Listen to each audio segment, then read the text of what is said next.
doing this tutorial for Shakespeare's play Macbeth 2.3. It starts off with the porter, and I'll read. Here's a knocking indeed. If a man were porter of Hellgate, he should have old turn in the key. Knock, knock, knock. Who's there? I'd name of Buzzlebub. Here a farmer that hanged himself, the expectation of plenty. Come in time, have napkins, know about you. Here you'll sweat for it. Knock, knock. Who's there? In the other devil's name, Faith hears an equator that could swear in both the scales against either scale, who committed treason enough for God's sake, yet could not evoquate to heaven. O come the evocator. Knock, knock, knock. Who's there? Faith hears an English tailor come hither for stealing out of French hose. Come in, tailor. Here you may roast your goose. Knock, knock, knock. Never quiet. What are you doing? But this place is too cold for hell. I'll devil porter it no further. I have thought to have let in some of all professions that go to the promised way of thy everlasting bonfire. Anon, anon. I pray you remember the porter. So back over here, I just annotated for the porter referring to himself in that line. And over here, he, after Macduff comes and asks why he didn't open the door, and he relates it back to him being drunk and drinking. So Macbeth says, why it's so late, friend? Here you went to bed that you do lie so late. Faith, sir, we will carouse until the second cock, and drink. Sir is a great provoker of three things. What three things does drink especially provoke? Marry, sir, nose painting, sleep, and urine. Lechery, sir, it provokes and unprovokes. It provokes the desire, but takes away the performance. Therefore, much drink may be said to be an equator with lechery. It makes him, and it mars him. It sets him on. It takes him off. It persuades him and disheartens him. Makes him stand to and not stand to.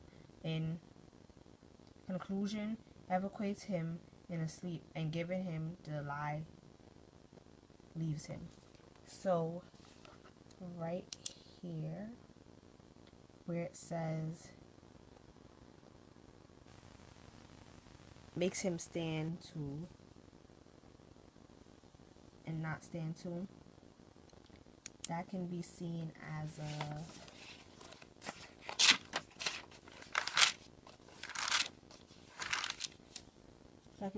a paradox. So I'm write that on the side.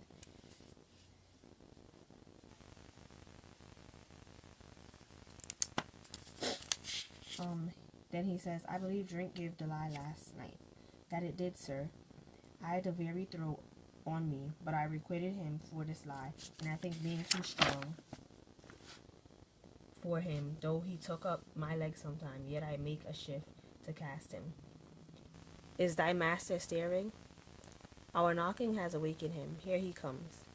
So now Macbeth has entered, and Lennox says, Good morrow, noble sir. Good morrow, both. Is the king staring, worthy dame?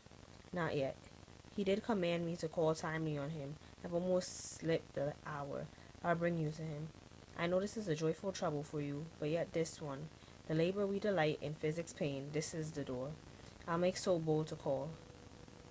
For this my limited service. Goes the king hence today? He does. He did appoint so. The night has been unruly. Where we lie, our chimneys were blown down, and as they lamented heard it die air strange screams of death, of dire combustion and confused events. So this is foreshadowing for what will happen next in this scene. And above I annotated for their fear of waking up the king with the knocking. Over here, the next line continues. Of dire combustion and confused events, new hatched the woe time, the obscure bird clamored in lifelong night.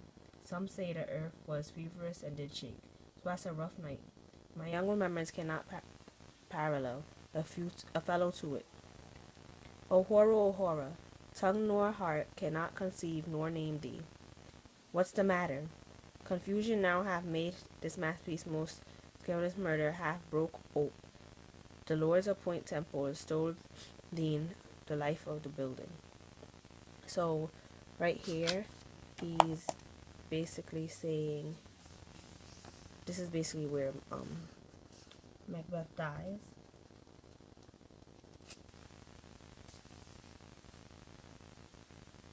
I mean not Macbeth, sorry. The king. King Duncan dies.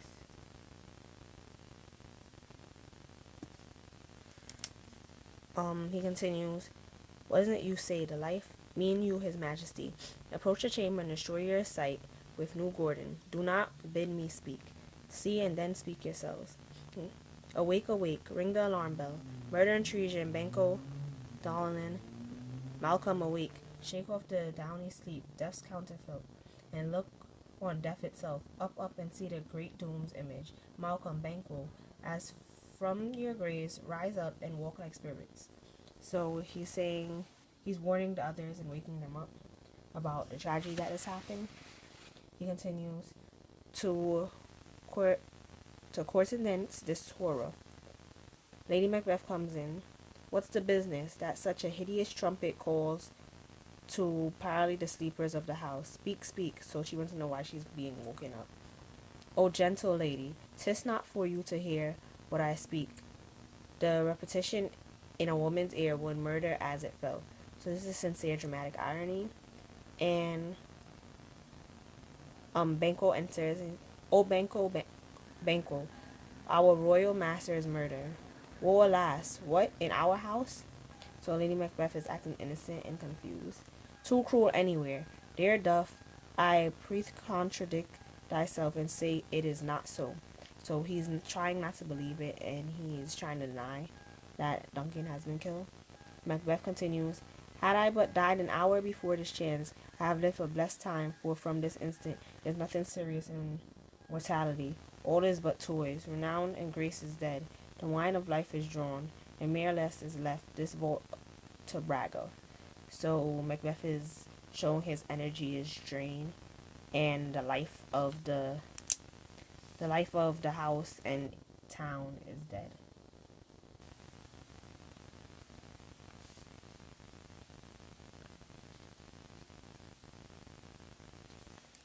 What is amiss? Donald Bain says. You are, and don't know it. The spring, the head, the fountain of your blood is stopped, and very source of it stopped. Your royal father is murdered. Oh, by whom? Those of his chamber, as it seemed, had done it. Their hands and faces were all badged with blood, so were their daggers, which unwiped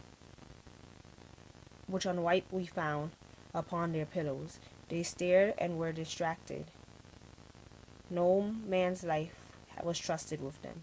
So the chamberlains, which were the people who they suspected of killing the king, and Macbeth says, oh yeah, I do repent me of my fury that I did kill them. So Macbeth killed the chamberlains to show his revenge, I guess you could say, for what happened to Duncan.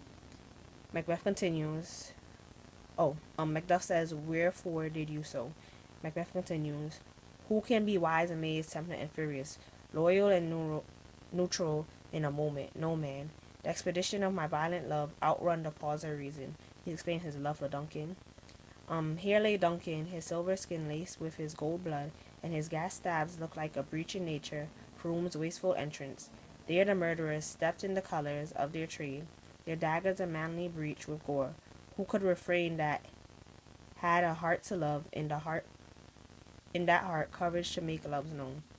Help me hence home. Look to lady. Why do we hold our tongues that most may claim this argument for ours? What should be spoken here? Where our fate hid in an auger hole may rush and seize us led away. Our tears are not yet brewed. So he's basically saying their sadness isn't really being shown at the moment because they were still in the stage of shock. Malcolm says, nor our strong sorrow upon the foot of motion. Look to lady. And when we have our naked fertilities hid, the suffer in exposure Let us meet and question this most bloody piece of work, to know it further. Fears and scrupes shake us. In the great hand of God, I stand in thence against the undivulged pretense. I fight our treasonous malice. So they're discussing the murder, and so do I, so all. Let's briefly put on manly readiness and make it die whole together. We contended. What will you do? Let's not consort with them to show an unfelt sorrow is an office which the false man does easy. I'll go to England. So the brothers are now planning to get away since they fear that their life is in danger too. Malcolm plans on going to England and Donald Bain plans to go to Ireland. Donald says, to Ireland our separated fortune shall keep us both the safer. Where we are, there daggers in men's smiles, the near in blood, the nearer bloody. This murderous shaft that shot hath not yet lightened, and our safest way is to avoid the aim. Therefore to horse, and let us not be dainty and leave taking, but shift away their warrant in the shaft which steals itself when there's no mercy left.